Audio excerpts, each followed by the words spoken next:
الحمدللہ رب العالمین والصلاة والسلام علی سید الانبیاء والمرسلین وعلی آلہ واصحابہ اجمعین۔ آج انشاءاللہ ہم سمجھیں گے کہ ایمان بالقدر کسے کہتے ہیں، اور راضی با رضا رب ہونا اس سے کیا مراد ہے، اور توکل کسے کہتے ہیں۔ تین یہ چیزیں ہیں، ان کو انشاءاللہ ہم سمجھنے کی کوشش کریں گے۔ تو اس کا آغاز کرتے ہیں ایک ترمذی شریف کی حدیث سے۔ حضرت عبداللہ ابن عباس رضی اللہ تعالیٰ عنہ سے مروی ہے، وہ کہتے ہیں کہ میں ایک روز نبی کریم علیہ الصلاۃ والسلام کے پیچھے سوار تھا، کہیں جا رہے تھے، تو آپ علیہ الصلاۃ والسلام نے مجھے مخاطب کر کے فرمایا، اے نوجوان، میں تمہیں کچھ باتیں سکھانا چاہتا ہوں، اللہ کو یاد رکھو تو اللہ تعالیٰ تمہاری حفاظت فرمائے گا۔ جب بھی مانگو تو اللہ سے مانگو، جب مدد طلب کرو تو اللہ سے طلب کرو، اور یہ بات اچھی طرح جان لو کہ لوگ اگر مل کر بھی تمہیں کوئی نفع دینا چاہیں تو وہ صرف اتنا ہی نفع دے پائیں گے جو اللہ نے تمہارے لیے مقدر کیا ہے، اور اگر وہ تمام لوگ مل کر تمہیں کوئی نقصان پہنچانا چاہیں تو وہ صرف اتنا ہی نقصان پہنچا سکیں گے جتنا اللہ نے تمہارے لیے مقدر کیا ہے۔ اور پھر فرمایا کہ قدم اٹھائے جا چکے ہیں اور رجسٹر خشک ہو چکے ہیں۔ یہ ترمذی شریف کی حدیث ہے، اور اس میں حضرت عبداللہ ابن عباس رضی اللہ تعالیٰ عنہ جو ہیں وہ اس حدیث کے راوی ہیں، اور ان کے ساتھ ہی نبی کریم علیہ الصلوۃ والسلام کی یہ ڈسکشن تھی۔ ایمان بالقدر جو ہے وہ اس چیز کا نام ہے کہ زندگی کے اندر جو بھی معاملات ہو رہے ہیں وہ اللہ کی طرف سے ہیں۔ میری زندگی میں جو کچھ بھی ہو رہا ہے اس کے چاہے اسباب کچھ بھی ہوں، لیکن ان کے پیچھے مسبب الاسباب اللہ تعالیٰ کی ہستی ہے۔ اللہ کے حکم کے بغیر اس کائنات میں ایک پتا بھی حرکت نہیں کرتا۔ یہی اصل میں ایمان بالقدر ہے۔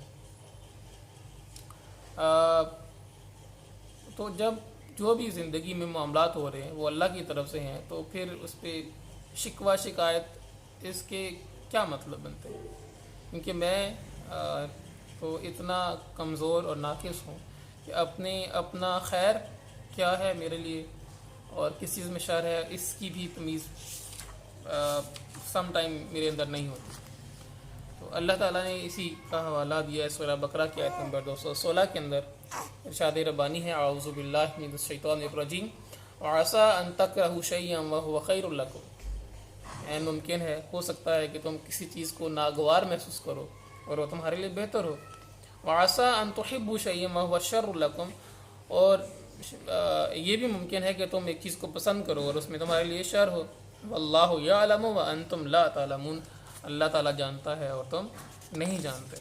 مطلب میں اس چیز کا انسان ہونے کی حیثیت سے اس میں انسان کی جو فہم ہے اس میں سم ٹائم یہ مسائل آتے ہیں کہ اس کو اپنے خیر و شر کا بھی صحیح طرح سے پتہ نہیں چل پاتا۔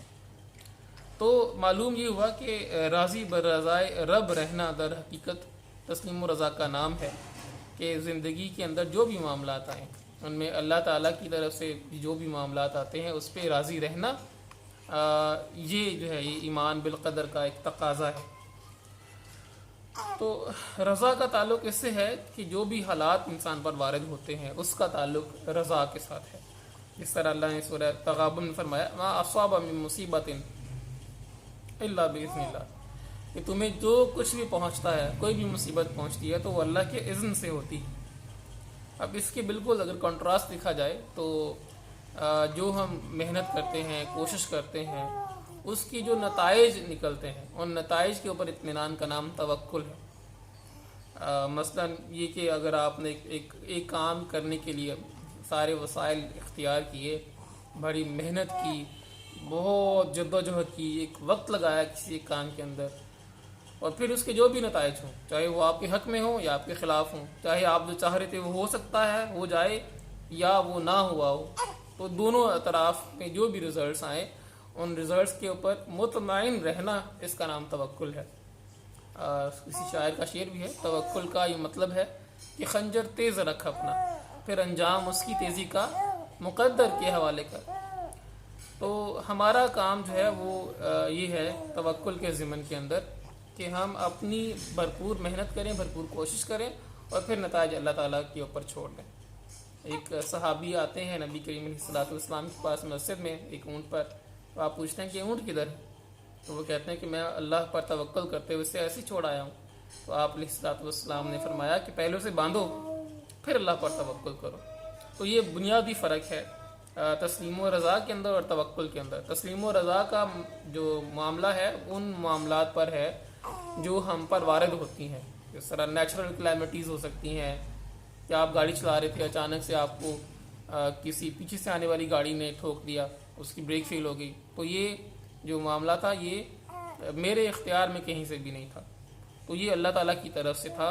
اس پر رضا، اللہ کی اس مرضی کے اوپر راضی رہنا، اس کو تسلیم و رضا کہیں گے۔